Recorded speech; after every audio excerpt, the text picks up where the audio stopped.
All right, good evening. We're live again. This is Faye D'Souza. Thank you for joining my channel. We're continuing to discuss the results as they play out. The interesting thing is the Congress had a press conference where they said that they're actually going to reach out to Nitish Kumar and Chandrababu Naidu and make them offers to join the India alliance. So far, let me just tell you where that is at this point. We had Jairam Ramesh of the Congress put out a tweet where he's promised special category status to Andhra Pradesh if Chandrababu Naidu joins. At the same time, JDU senior party leader KC Tyagi has said JDU is part of the NDA and will remain part of the NDA. What I found really interesting that is apparently in the Congress press conference, Rahul Gandhi has said that tomorrow they will do a meeting. They will then decide how to approach these two entities. A little sarkari of them to wait until tomorrow, but bringing in Aditya Menon of the Quint. Aditya, uh, what have you heard so far? Is there rumbling of backroom conversation, front room conversation, some negotiations happening on Twitter? The Congress President Mallikarjun Kharge is also the head of the India Alliance. He said it in as many words during the press conference that we'll be speaking to both our current and future allies. So Hmm. he's clearly hinting that they will be reaching out to other parties. I think, and Mr. Kharge has that kind of personality and he can sort of make those moves and arrives at some kind of consensus both within the alliance and also reach out to other parties. But of course, the numbers aren't entirely in their favor because there's still a 60 seat gap between the two alliances. So even if they would need both Nitish as well as Chandrababu Naidu to shift this side, and also the neutrality of someone like the Jagan Mohan Reddy, who still has a handful of seats. Because the risk of getting Chandrababu Naidu on this side means that Jagan Mohan Reddy goes on Yeah, the other yeah. side. I think it's a little too tight. They would need at least 10 more seats to change hands before they can get into a position in which even the shift of these two people will help them. Yeah, Currently, and that does. Nitish Kumar is down to 12 seats now. We were talking about 15 Yes. earlier, but according to the Election Commission website, uh, Chandrababu Naidu now has 16 and Nitish Kumar has 12. 12. So 28 together. The 28 going away from NDA would still put them at 265, and 28 going towards India would put them at 260. I don't think the only way forward is that President Draupadi Murmu will ask Prime Minister Modi to have the first shot at forming the government. So I don't think there is any other way that is going to play out. Yeah. Just Whether bringing they will be able to get the numbers and convince the allies to stay together is a different thing. Yeah. Just bringing in Mr. Sanjay Hegde. Mr. Hegde, is it likely that the India bloc is at this point just trying to keep the BJP on its toes by saying, hey, we're still in conversation with your supposed allies when you form government? Well, everybody will be talking to everybody, Mm. and people will have their own agenda points. The first thing, of course, is that this air of dictatorship, this air of I'll lock you up and throw away the key, that has to go. But if after all that you hand back the key to the same man, how can you trust him? There is a very huge trust deficit. Hmm. And within the party, we do not know the dynamics yet. We do Yeah. not exactly know how many people who come to be elected are whose people. Do they owe it entirely to the Modi Shah combination, or do they owe it to regional satraps? Do they owe it to a Yogi Adityanath who possibly would not exactly welcome who would welcome a BJP government, but not exactly a Amit Shah government? And I also suspect that a lot of the demands might first not ask for Mr. Modi's resignation, but it might be directed towards Amit Shah. So, what kind of deals will be struck? And there are going to be deals uh, which will be struck with both sides. Uh, there was a story about somebody who was described as a promising young man, because Mm. he was promising everybody to marry her. So, so it's like that. There are many promising old men among the politicians. It's very interesting. I'm reading some stories that say Nitish Kumar has been offered deputy prime minister by the India bloc. Very interesting. Because at one point, he pasted the India bloc together with his own two hands. He could have been the prime ministerial candidate. But now that he's hopped in, likely to hop back, he'll get deputy prime minister. And I wonder if that's enough for him. Manish Anand, what are you picking up from the ground tonight? I think the first two terms of Prime Minister Narendra Modi was all about stability at the center. So that stability factor is probably gone for the time being, because the single party majority that Modi claimed for the first two terms is no more there. Now he's dependent, of course, on allies, and Amit Shah has already rung up the alliance partners like Chirag Paswan, Nitish Kumar, and Chandrababu Naidu. So tomorrow NDA meeting is taking place in the national capital. So all efforts would be made to keep the alliance partners in good humor.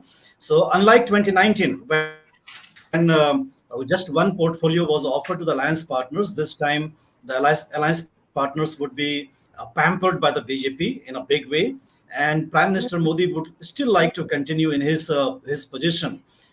And there would be attempts to make deflections. Maybe the BJP will spotlight the victory in Odisha and Andhra Pradesh with TDP to say that no, we have gained two more states in our kitty. But overall, predicting Nitish Kumar is a nightmare for any political observers. In fact, Nitish Kumar privately claims to his friends that even if CIA stays with him for 24 hours, that would not be able to predict his next move. So it would be very challenging to predict Nitish Kumar's move, what he is up to. But one of the last speeches Nitish Kumar made in the Lok Sabha elections are a few indicators. He appealed to the Muslim community, and he talked about building, boundary walls on the crematorium, and he talked about improving the educational infrastructure in the madrasa. So somehow he was hinting to the 2025 assembly elections. And now Bihar is not faring that badly in comparison to Uttar Pradesh. The alliance partners of the BJP, they are winning almost 29 Lok Sabha seats, in contrast to Uttar Pradesh, where it is a big dip. So Nitish Kumar probably may like to cement his position as a chief minister in Bihar, and he may his aides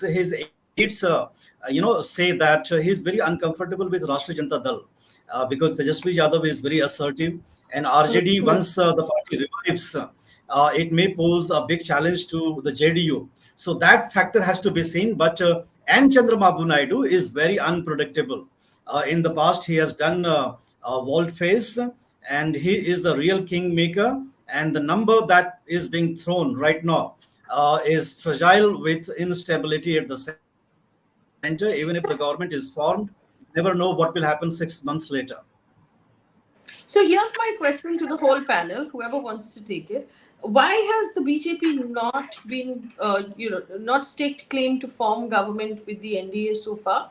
I mean, it's 7 o'clock in the evening. It's unlikely these numbers are going to change much from where they are right now.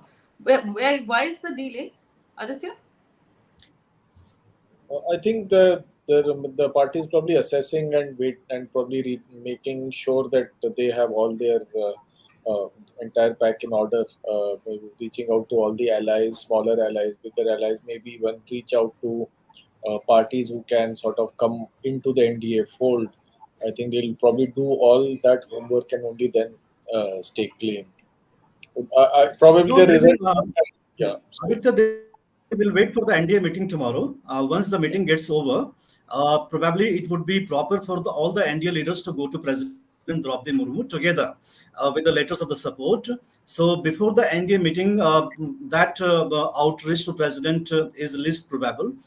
Meeting will take place first, and the BJP will get everybody on board. The official letter has to be given to the BJP president, and then all the leaders would go to president. So it will not happen, I suppose, until the meeting gets over tomorrow. Well, So then, the yes. BJP also has these bad memories of Devendra Fadnavis rushing to the governor to stake claim. Yes. And if you go back in time, you must remember Sonia Gandhi, after bringing down Vajpayee, saying that we have the numbers, and it took 5-6 years to recover. So, in these matters, uh, an unnecessary haste sometimes comes to bite you, and especially when, after having made a huge claim of 400 plus, you are now at the edges of 290.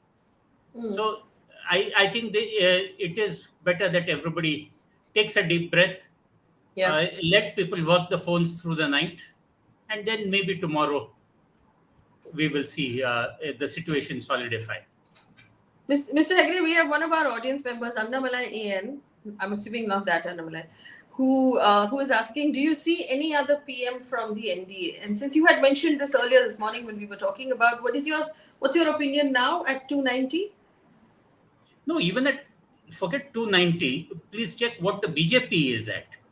And Yeah. the BJP is, according to one source, around 238. 239 according to the Election Commission. Yes, but some other sources that I'm watching, 238. So is it closer to 240 or is it closer to 230? And who are the 230? Are they people who are the Modi Shah Jannissaris, or are they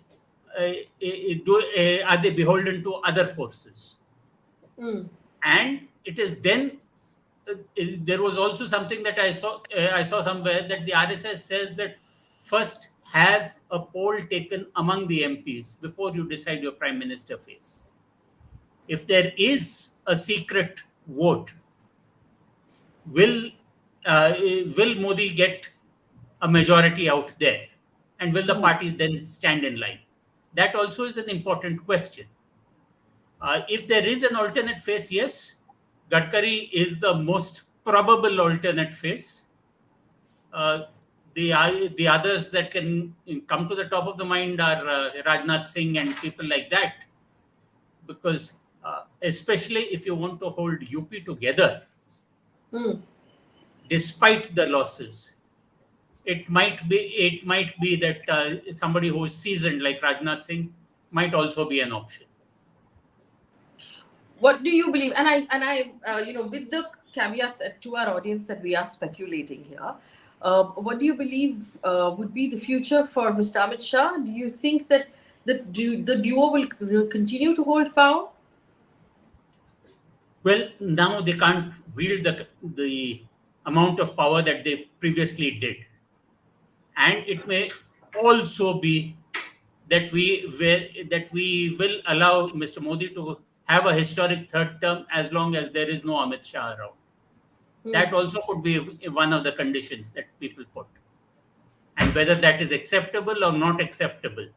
See, in the old days when Stalin fell, they did not attack Stalin directly. They went after Beria.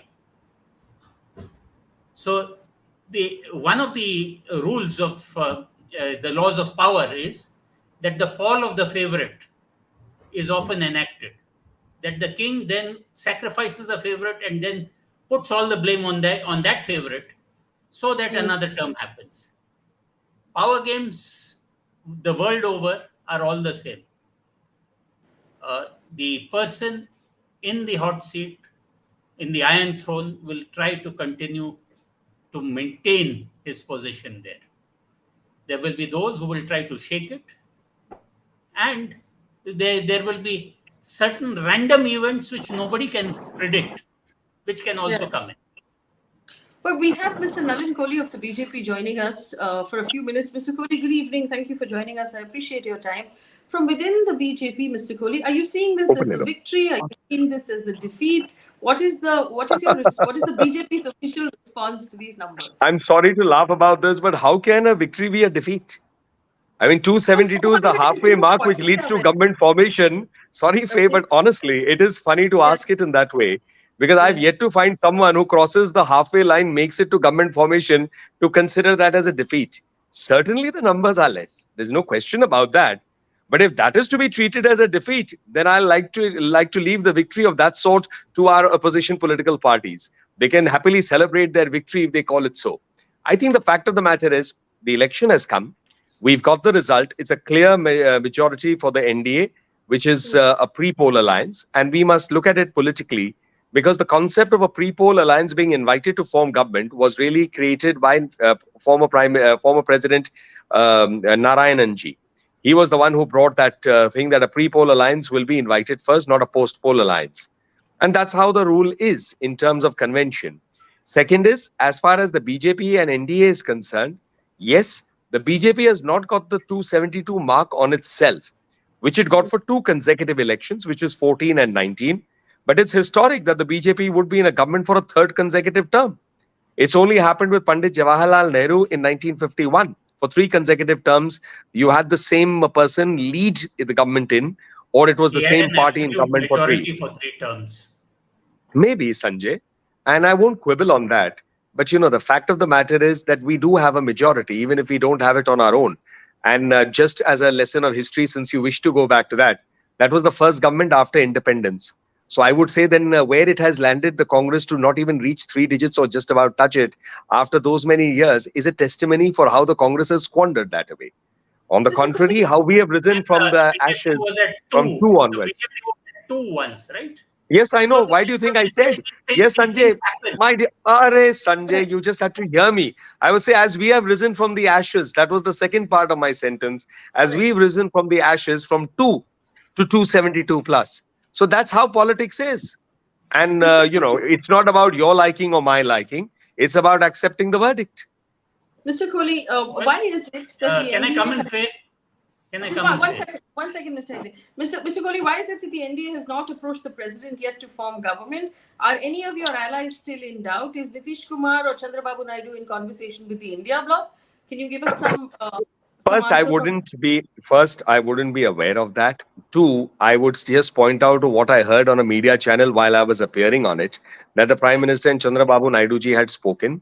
Three, if the Congress party put out this feeler that they would be talking with our allies, I'm sure having a conversation, it's not a dictatorship, it's a democracy. So, I mean, if they can have a conversation, we can have a conversation with anyone too. So, a conversation between political parties is not a threat. Conversations happen all the time. I see no reason to doubt that we will form the government. As far as I have known over my 22 years in the party, you don't stake a claim of the party in any party, as a matter of fact. Immediately, I think you have a parliamentary party meeting, you have your MPs, they then elect the leader. That's how the norm has been. Just as, tickets are distributed after the parliamentary party and election committee sit. So you'll have that normal procedure. It's not about here are the results and let's go and form the government immediately. Those conventions and traditions and systems have to be followed. Nalinji, one question from here. I'm Manish Anand this Mr. side. Hegde wanted to say something. Mr. Hegde, go ahead, and then Mr. Anand. No, the point is that once you said 400 par, and then the electorate doesn't, it just gives you under 250. The mandate of the country is decisively against what you claimed. Rajiv Gandhi was the single largest party in 1989. Yet he did not then stake claim. And the VP Singh government came in. The VP Singh government came in with its allies, and then it fell. It may well be that the BJP would be better advised to play the same game that Indira Gandhi and the rest played in 1977. Let the opposition come in and let their alliance fail. Today, So- if there is a rush to power with unstable allies, the BJP probably risks much more. But anyway, I'm not a BJPite. That's for the BJP to decide. Mr. Kohli, do you want to respond? Well, I mean, I think Sanjay and I both are colleagues at the bar. We practice in the court. And the one thing that I've learned in my practice of law is that, literally our clients come and seek advice. We never go to the clients to give advice. So Sanjay is right when he ends it by saying it's for the BJP to decide. That's really his view. And it's not a game as far as I see it. Politics is, after 22 years being full-time in it, it's really far more complex than just what we sometimes discuss on television. And I don't mean it as an offense to what Sanjay is saying or somebody else may say. I genuinely don't mean it as an offense Okay. to that. But on the Manish, other part, which was Rajiv Gandhi and about pointing that we've lost, equally pertinent are two things that the Congress party may wish to reflect on. They said we will get 295. They haven't got 295. So is that a resounding defeat? And then the Congress party and their allies kept saying democracy is in danger. After winning so many seats, is democracy in danger? What about the EVMs? Are the EVMs malfunctioning or are they manipulated after winning so many seats? So I personally feel, that's my view, they should be actually apologizing to the nation by going abroad and constantly saying democracy is in danger. And what we today have is a very resounding result for everyone. I mean, the opposition has also got votes. They won in several places. The BJP has lost in several places. The BJP has swept in other places. So, I mean, that is a healthy democracy. You don't need more proof. And the Election Commission is responsible for conducting that election. right. Manish, Anand with a question. Results Anand, are with a question. despite the election commission. Nilinji, I, Prime One Minister second, one Narendra second. Modi, Prime Minister Narendra Modi won from Varanasi by about 1.5 lakh votes. That's a big dip in the vote margin of Mr. Modi from Varanasi. Smriti Irani lost from Amethi Lok Sabha seat, and BJP is the number 2 party in Uttar Pradesh now. Who will take the accountability for such a big loss of seats in Uttar Pradesh? So when I analyze it dispassionately, and I think as trained lawyers, we tend to look at a file as it is. At least that's what we are trained to do, not look at a file as we wish to see it. That's the argument we make after we study the file. The fact of the matter is that the BJP has to really go back and reflect on 4 or 5 things. It's Uttar Pradesh, which was responsible for bringing a majority in 2 successive elections, 14 and 19. It's that difference of 30 seats now, which has cost us the majority position on our own. I think Maharashtra, where certainly the BJP has come down dramatically from the 42 seats, along with our erstwhile allies that we had in 2019 to the current situation. And 3 other states I would bring in. That's Bengal, Haryana, and Rajasthan, where we'll have to go back and analyze those losses. On the other hand, I think while all of this is happening, we need to pause for a minute and talk about Odisha, which is historic. The BJP is forming a government on its own and has got 18 or 19 seats till I last saw the counting, 18 out of 21. That's huge. In the Northeast, while yes, some of our allies have lost, and that would be a cause of concern, we've held on in Assam despite the so-called Yatra.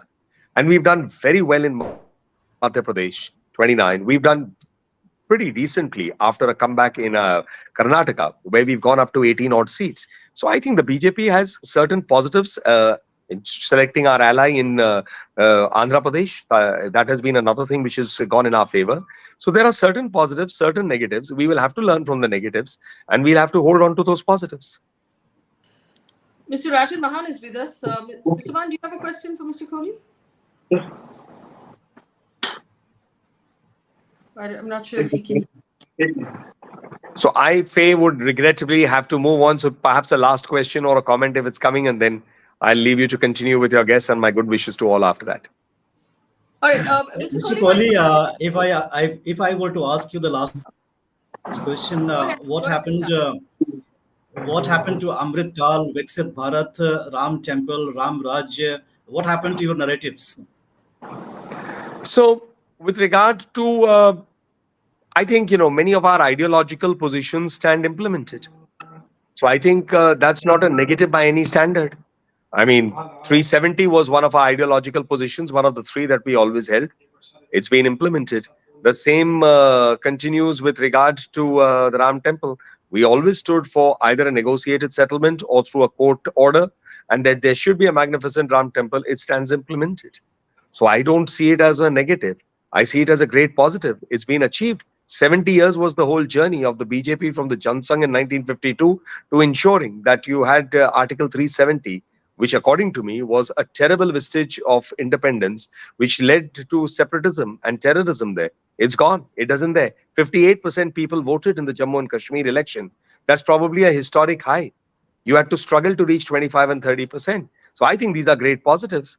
We have an agenda of Viksit Bharat. We've certainly moved the economy from number 10 to number 5, perhaps to 4. Sometimes it moves to 4 and 5 with a target of 3. These are unfinished agendas. And I see no reason why the government should not continue on that path and continue forward. Mr. Kohli, should we assume that this coalition government that will be formed by the BJP under the NDA will be led by the Prime Minister Narendra Modi? Will the cabinet be largely similar, or are we going to see changes there as well? So that is the prerogative. The cabinet is the prerogative of the Prime Minister. And that is something, honestly, I don't think anyone would be qualified to even make a guess. That's not the party. The process is very simple. Mr. Modi, as Prime Minister and as the leader, has led the party to 2 phenomenal victories and has led it to a coalition victory in 2024. So there are 3 victories under his belt. And while, of course, there will be people who will start in the media or in the opposition parties, profess advice, pass comments about it, that he didn't get the full majority on his own. The fact is that he has got a majority for the coalition. So these are also the positives that have to be seen. The BJP is 3 times, roughly 2.5 times the seats of its nearest opposition party, which is the Congress, the grand old party.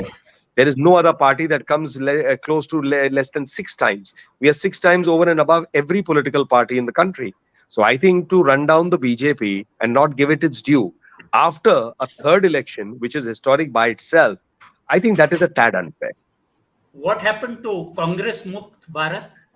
You all went That on is an with agenda that arrogance. from 2000. That Yes, was I'll answer that. arrogance. I don't need the full question. No, I don't need the full question. I'll answer it because in 2014 I That's said part this. of your arrogance. No, you do not Come listen on. to the full question. Come on, Sanjay. If you want to make it personal, No. I really can be far better than I'm, that. Honestly, I no, can. I'm not I'm taking giving it you an personal. answer straight. I'm in a hurry to move. Sorry, Sanjay, and I'll say it on your face. I'll say if you're I'm being saying rude it because on I'm your in a hurry face. and I'm actually, No. I've got another channel waiting and I'm being polite to answer it and I said I'll answer it straight. That's your arrogance speaking and your hatred for the BJP. So be it. You are as much a citizen of the country to have hatred for a political party as anyone else. And I'll give you a straight answer on that, which I said in 14, I'll say it in 24. Congress Mukt Bharat is an agenda about the thinking of the Congress, and certainly a thinking that led to almost Jammu Kashmir going out of the country, a thinking that said we will create a second class with the majority community when you have in the Constitution Article 14, which clearly says every citizen is equal, that you will create a class in which one citizen class on the basis of religion will be more equal, is something that has to be fought for. Because in our government, we would never ever treat anyone, whether it's Muslim, Hindu, Christian, Buddhist, Parsi, Jew, as a second-class citizen when it comes to the benefits of the government. We've seen it. We've We've seen it. Come on. We're going to stop. Come on. The rest of the panel also doesn't agree with That's you. quite a joke. I'm not looking for your speaking on the behalf of the others, and I don't think at the beginning of this anyone gave you a wakalatnama or a power of attorney to speak for them. All right, Mr. Nalit Kohli, thank you so much for joining Thank you. us. Thank you. And good wishes, Ed. Thank you. Of the BJP, saying, of course, that from the NDA, he said, will form the government. The Prime Minister Narendra Modi will be the prime ministerial face of that government. The cabinet after that, he said, will be the prerogative of the Prime Minister. And we have Mr. Rajan Mahan joining us right now. Mr. Mahan, interesting sort of moves. Neither of the two have gone forward or, sort of attempted to form the government yet. Obviously, conversations are taking place, Mr. Mahan. Oh, most certainly conversations are taking place in terms of who's going to come which way and how can we woo this leader or how can we woo that party. That conversation is definitely going on. But Faye, what I have been struck about in the last several hours is almost a deafening silence that one is hearing from the top brass in the BJP. I mean, there's hardly any major leader in the party who's come out and said anything. So there is a churn within the BJP also. And one of my sources just a little while ago actually told me that the RSS is putting its foot down and saying very categorically that this time around there has to be a proper secret ballot within the BJP MPs for them to actually choose who's going to lead the party and the possible coalition government that the BJP could be forming. So that may be very, very interesting, very, very important. And it is interesting that the party has gone through with quite a hammering, if you look at it, from the, they're dropping definitely more than 60 seats, and yet no very senior leader in the party is either saying, giving us any reasons as to why this has happened. Nobody is taking any responsibility of the fairly strong sort of decimation that the BJP is seeing in UP and in states like Rajasthan. So, I mean, who is responsible? Who's going to take the responsibility? And who indeed is going to lead the party is something that is being debated, discussed, I think, in hushed tones. And we'll have to probably wait several more hours, maybe even a day or two, to find out what exactly is going on within the BJP, which may well be possibly the most important aspect of the verdict that has been delivered. Faye? I understand there are statements coming in from the Prime Minister. Just one second. He's basically said that people have placed their faith in the NDA for a third consecutive term. It's a historic feat in India's history. Mr. Mahan? Well, I mean, it's a good statement to make. And it's great to see that it's suddenly in the last few days, we are seeing so much talk about NDA, etc., etc. For years, we've hardly heard anything about NDA. So it's interesting that now the Prime Minister is actually having to talk about his allies, and he's talking about people reposing faith in the NDA, not so much in the BJP, because the BJP certainly not got a clear verdict to try and rule this country. So I think he also is aware that there are large segments within his own party who are not particularly comfortable with the way things have been going. I mean, let's not make any bones about this. This election was centrally about Narendra Modi. He made himself the central figure. He made himself like this larger than life figure. I mean, if you look at any poster, any hoarding, anything, the one person dominating the show was the Prime Minister. So now he has to be bold enough, I think. Was it Sanjay who was mentioning how Rajiv Gandhi had taken on the responsibility and said, yes, we've not got the mandate from the people? So I hope somebody in the BJP is going to be man enough to now start owning up that the people haven't really given the kind of mandate that they've been trumpeting about. The Prime Minister's entire this larger than life presence in this country has been built around the electoral successes. Now, if he can't ensure or manage those electoral successes, there has to be a churn, and there is a churn, we are being told, within the BJP itself also, and within the larger political landscape of the country. Faye?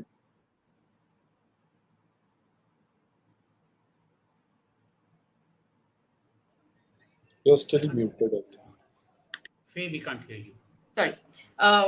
So the tweet basically says, I will bow to Janta Janardhan and assure that we will continue the good work of the last decade. So the Prime Minister sort of making it clear that he will form government, he will be Prime Minister, and he will continue to fulfill, as he's called, the aspirations of people.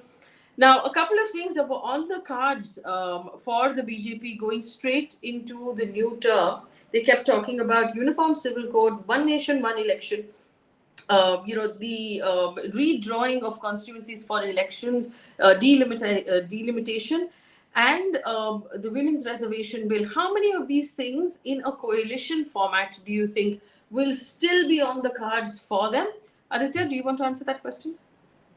I think uniform civil code is going to be very difficult, especially because now the government is critically dependent on Janata Dal United and Chandrababu Naidu's party. So I think that's very unlikely.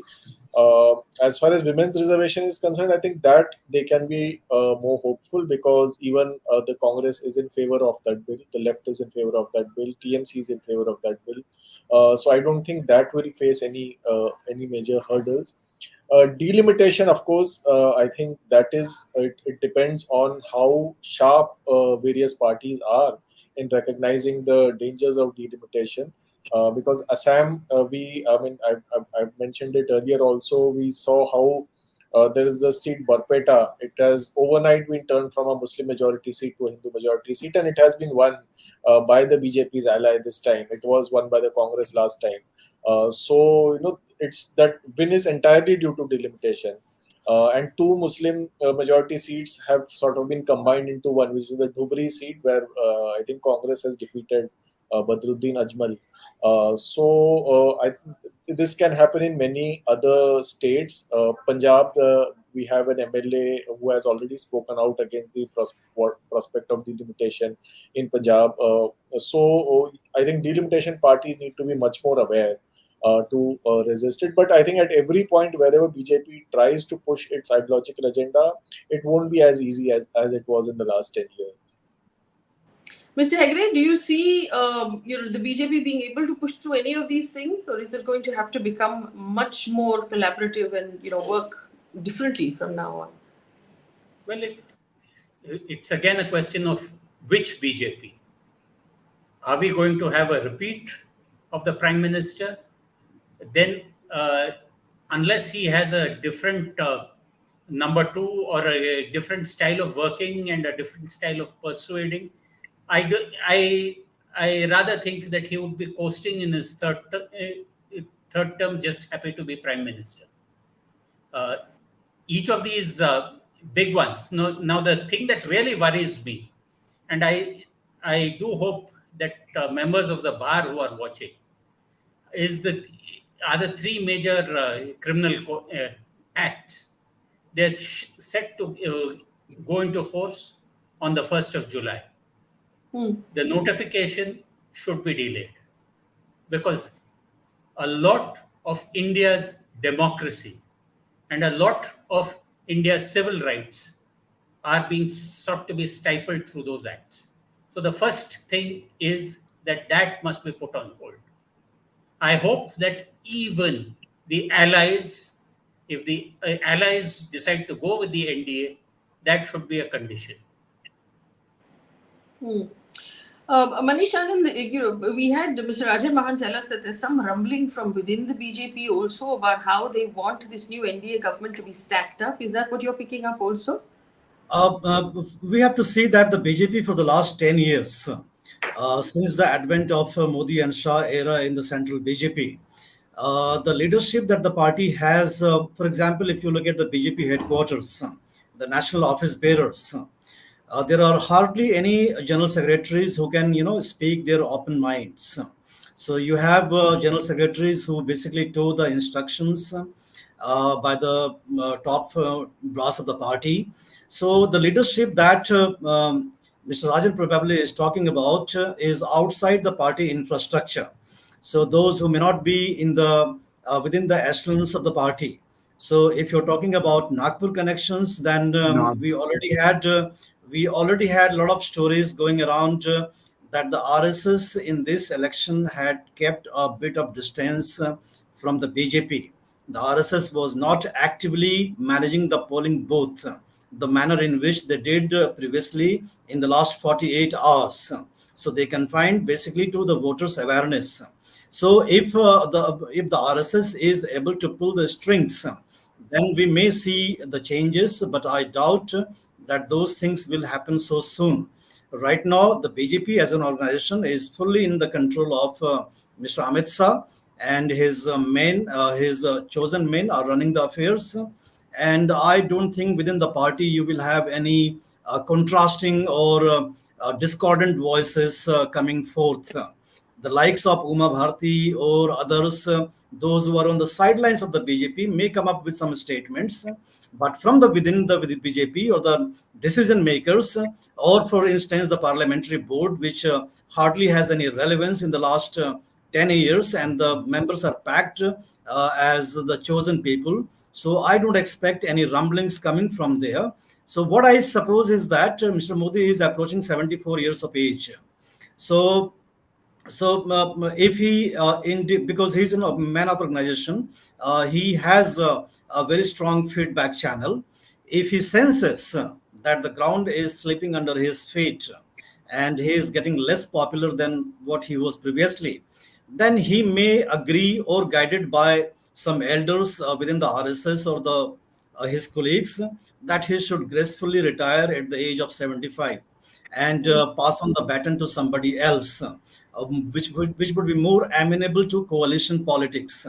There is one more important thing here to mention is that Venkaiah Naidu, when he was the Minister for Parliamentary Affairs in the first 2 years of the Modi government, he did most of the back and forth, negotiations between the alliance partners as well as the opposition parties. Right now, there is nobody who has that kind of skills within the BJP or in the Modi dispensation. So you have to find the right person for that position to handle the NDA affairs now, because the NDA coordination committee has to be formed now. There will be Yeah. a coordinator there. So we will have to watch out in the next 7 to 8 days. We will see a lot of new changes, but I doubt there would be any rumblings right away. Well, it did seem from Naren Kohli's answers that the BJP is keen to give the Prime Minister his historic third term, in comparison to Nehru, who had 3 terms, because he mentioned that. And responding to what Manish Anand said, the Prime Minister will turn 75 in 2 years. Nitin Gadkari is 67 years old. Amit Shah is 59 years old. Rajnath Singh is around the same age. So at that point, who will be young enough to take over, and what that takeover will look like is perhaps a separate conversation for a separate day. But it does look like they're keen to give him that historic mandate of he gets 3 straight terms, right? Mr. Mahan, do you want to comment? Well, our friend mentioned that within the BJP, there's not going to be anybody coming out. That does seem like the case, but the what I was mentioning was pressure from the RSS, and we do know that there have been considerable frictions within, in the equation between the RSS and the BJP, and we also know that there is a large chunk of RSS-backed leaders who still hold considerable prominence within the BJP. For instance, Nitin Gadkari, who everyone knows is possibly the favorite of Yes, the yes. old men in Nagpur. So in that sense, one interesting idea is that the BJP may indeed give Narendra Modi a chance for about a year and a half. And next year, when he becomes 75, and then this whole Marg Darshak policy, which they had framed 10 years ago, which then left a lot of the very eminent old folks at that time outside the government formation, that may well be the escape route, and that may be some kind of a consensus through which they can keep Narendra Modi, and yet in about a year or so get a new face in to lead the party and possibly the coalition that they are going to be heading. So We have, yeah, interesting times. we have Mr. Sanjay Jha joining us. Mr. Sanjay Jha is an author and a political commentator. He's been with the Congress for many years. Mr. Jha, you sent out a prediction a couple of days ago. Seems to be pretty much in line with what has happened. But I want to understand from you if you believe the India bloc is currently chipping away at the NDA's allies. Well, I think that's always an option. I think if you look at the supporters of the India Alliance, or the people who have really slogged it out over the last 10 years, battling some very, very extreme headwinds, they will all want to see the India Alliance form the government. Because eventually, if you are in government, you are able to then start to put whatever your ideology is or your manifesto in practice. Obviously, it's not going to be easy because they don't have the numbers. They are short of the numbers. And unless, of course, both the TDP and the JDU move away from the NDA alliance. Is that possible?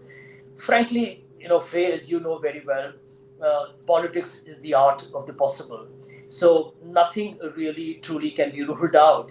And I think, given the fact that, one of the most extraordinary aspects, Faye, of this particular election, and why it is, in my opinion, remarkable, is because in my living memory, I've never seen a more lopsided, not a level playing field election at all. I mean, the opposition had no resources. I'm aware of that because I know there was no way they could have organized so many rallies and done any campaigns. The Congress, for example, was doing a brilliant digital campaign. They didn't have money to put it out on TV. So, they were cash strapped. Many of the leaders were under fear of all kinds of, arrests. They were already in serious trouble. The Congress had lost a lot of leaders before the elections, and we know what happened to AAP. So I feel, Faye, just quickly answer your question, that there is a great degree of, shall we say, intent within India Alliance, which obviously nobody said it publicly today, but they will work on it, is to see, is it possible to try and forge some kind of an alliance with supporters of the NDA. Now, it's workable, it's not workable. We can discuss that another time. But even if they were to be in the opposition, I think the India Alliance has a lot of hard work ahead. I'm feeling happy today, but I won't be too romantically fascinated by the fact that there's still hard work ahead. And you never know with how the NDA and Mr. Modi can, try and even now try and maybe innovate or try and make the India Alliance susceptible to what we call as extraneous pressures. So here's the question for me, right? With the NDA, at this point, Nitish and Chandrababu Naidu not seeming to, we don't know which way they're going, and the India alliance is at 232. Would that structure actually be a stable structure for the country in the interest of the country? I feel, Faye, that coalitions, if the partners know that, they have to make it happen because it is in their own personal interest more than even the mutual interest, it happens, it works. And I think one factor that I would like to throw up here, I would love to hear what other people have to say, is that this whole brutalization of the opposition using investigating agencies is something that has really terrified all players in their political ecosystem. They have all felt very vulnerable. That, at the slightest things they say or do, can these CBI and the ED and the income tax or whatever, even NIA, or some kind of crazy allegation be made against them? If they get that breathing space right now, let's assume hypothetically that the India Alliance is able to form the government. Entire 10 years they have all lived under this extremely inexorable pressure of being put in the coolers. And if they get some kind of breathing space, they might just be able to get their act together and go and implement good policies which are inclusive, more secular, and economic policies that are good for industry as well as for the poor and the neo middle class.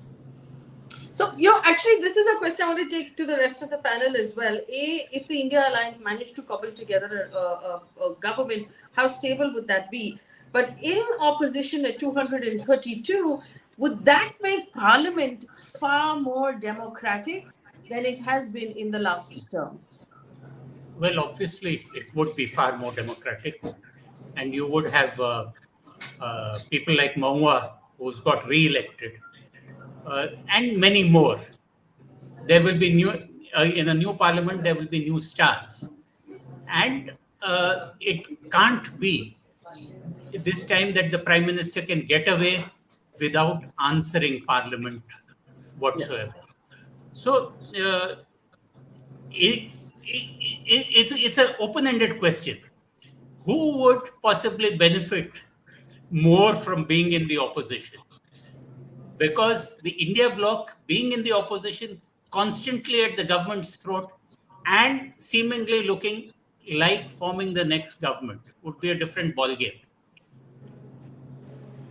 The BJP, if it were to decide that we have 232 and our allies have ditched us, but staying together at 232, could very well play the game that Indira Gandhi and Rajiv Gandhi played when forced into opposition. Then say that you will become prime minister, another person will become prime minister, expose the inherent fragility. So I do think that if the India Alliance were to come out with a great big idea, a sellable idea, and they have it in them, if they were to say that history demands that we have a Dalit prime minister this time, they just might be able to have a big idea around which a lot of parties, even within the NDA, will not want to be seen as opposing it. Aditya Menon, do you see that as a possibility? Because all of the buzz coming out of the BJP says very clearly Prime Minister Narendra Modi for a third term, though. I don't see them giving up this as of now. I think as Nalin Kohli himself said, I think they will be after tomorrow's meeting. They will probably go through the processes of staking claim. So unlikely, but also depends on whether there is a pushback from within the BJP. That remains to be seen. Mr. Jha wants to say something. No, Yes. Adit, I'm sorry to interrupt, but Faye, I just have to go for that show. So lovely being here, and sorry to interrupt you, Aditya. I will Can catch I up on just this. get one question in before you leave, Mr. Jha? Just one small question. Sure. Who do you think should be the leader of opposition from the Congress? Ha, ha, ha. Why do you have to ask me such tough questions at the end of a long, hard day when it's 8 o'clock and I got to go for another show? So I'm just going to tell you, your guess is as good as mine. Oh. No, then we'll tell you what our guesses are and you can blink once.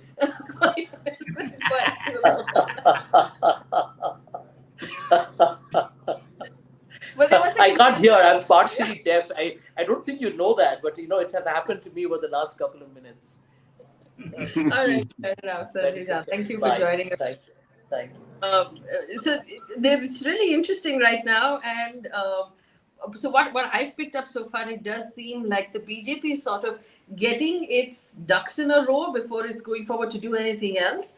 But the Prime Minister putting out a statement saying we'll continue our good work, we're going to form the government. So he's assuring perhaps even BJP workers and everyone who's waiting that, hey, we have won this election. There's no doubt here, but they just want to get everything in order in the meantime. And I find that really interesting. I do also want to react to one thing, though. The Congress saying that they will meet tomorrow and then make decisions, I find so sarkari. Is that just a statement? Are they likely to be working through the night? Mr. Jha? Of course, they'll be working through the night. They'll be working through the night. And I also want to tell you, Faye, that Chandrababu Naidu has cancelled media briefing, his press conference, and he says, I'll come to Delhi and I'll take my decisions. And as far as the BJP is concerned, I do think that they are going through the first stage of grief, which is denial. They insist that they are winning this election, when actually they have not won this election. This is not a victory. They have survived with 232 thanks to a whole host of factors, including their huge treasure trunks, including the corrupting of the institutions. Tomorrow, when people wake up and institutions also start biting, then it's a different ballgame. I do want to ask this question though. Mallikarjun Kharge last night put out a letter that he also posted on Twitter asking the bureaucracy to refrain from and to find their integrity and not to participate in any sort of hanky-panky in the counting process. And it genuinely seemed after the exit polls that the opposition was afraid that the election could be toyed with in some way. Is that behind us? Because I know that on mainstream corporate media, they're saying, oh, so now you don't have a problem with the EVMs, now that you have won a fair number of seats. So I just want to, a round of comments from the panel on, does this put the EVM question to rest? No, and can it we doesn't. say now that we are confident about the process? No. I have argued the matter in the Supreme Court. And there are several doubts. You may have an instrument. That instrument may be designed to work in a particular manner. But can it not work in another manner? No election commission has allowed access to the EVMs and an open hackathon, to put it beyond all reasonable doubt. Secondly, we had asked the Supreme Court that now that we have the VVPAT, have 100% counting of the VVPAT, because that gives us a greater measure of safety. Now, these are things insofar as the casting of votes is concerned. As far as the counting of votes is concerned, it ultimately goes down to the election officers who are the SDMs of the area. Now, we saw how election officers rejected the nomination of Sham Rangila, for instance. We have seen election officers in tight elections at the last minute saying that these postal ballots have come in, they have to be counted, or that these ballots are declared invalid, and suddenly declaring ones. So it was in those cases that Mr. Kharge's letter went out. And I dare say that if the India alliance had been at 100 or 150, it would have slipped much more dramatically. Once it came near that 200, 230 kind of thing, that's when people said that, look, I don't want a black mark on my record. Or the risk factor became too high. So I hope that there aren't people in the bureaucracy who still want to take a risk. Mr. Mahan? Yeah, I mean, Faye, one has been hearing this argument far too often now, and we need to address this squarely. So EVMs are no longer a problem, is what your corporate media is going around arguing now that the opposition has gotten. But no, common sense dictates. I mean, since when has India become such a great technological superpower that only our computers and our EVMs cannot be hacked? I mean, you look at any major advanced developed country in the whole world, from America to Germany to Australia to Japan, nobody's conducting elections through EVMs. So we've got to question first the basic central commonsensical question. How is it that our EVMs are supposed to be so completely tamper-proof? Secondly, any system can be good enough so long as people from within are not tampering with it. But the problem is not just about the EVMs. The problem is about compromised institutions and the behavior and the conduct and the manner in which they've run the entire electoral campaign in this election has raised serious question marks, serious doubts about the impartiality of the Election Commission of India. So I think those questions will continue to remain. It's great that the opposition has had a good performance, and to then try and make it seem like, oh no, everything is hunky-dory, the EVMs are fine, there is to be no question. Well, the BJP itself, lots of people have now forgotten, but actually, this is something that I wanted to tell even, what's his name, Nalin Kohli, when he was there and was talking about EVMs. Excuse me, there was a major BJP leader who actually wrote a whole book in 2009 questioning, at the time when the UPA came into power for a second time, and he raised all kinds of doubts. He actually wrote a whole book, and he was one of their chief national spokespersons, etc. You might recall. So yes, so there's been a consistent doubt about the EVMs, and we need to address, as a nation, as a society, I think we need to address this, and we do need to go back again and again and again to that question in my head. How is it that America is not going through with EVMs? If they are so tamper-proof, how is it that every other country in the world, which is far more advanced than us, is continuing to go with normal ballots, and their elections are going through ballot papers, etc. So I think there is something serious, and it's not just about that somebody is,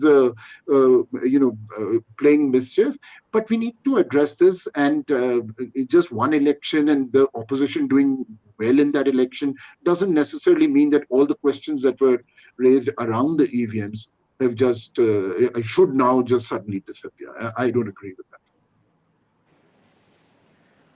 Manishji, on the EVMs? Basically, I don't have any that sort of deep opinion about EVM machines, but you asked the question about Kharge writing or issuing a statement to the bureaucracy. And if you remember that the wildfire on that note, if I use the term, was started by Jairam Ramesh when he claimed that Union Minister for Home Affairs, Amit Shah, had called up 150 district magistrates. I think that was a very well coordinated District collectors, because if you remember the press conference of Pappu Yadav in Purnia, I suppose he was leading last that I heard. He said that it would be Mahabharat tomorrow on the day of the counting, and everybody should come to the polling booths wearing kafan on their heads because we have to wage a battle out there.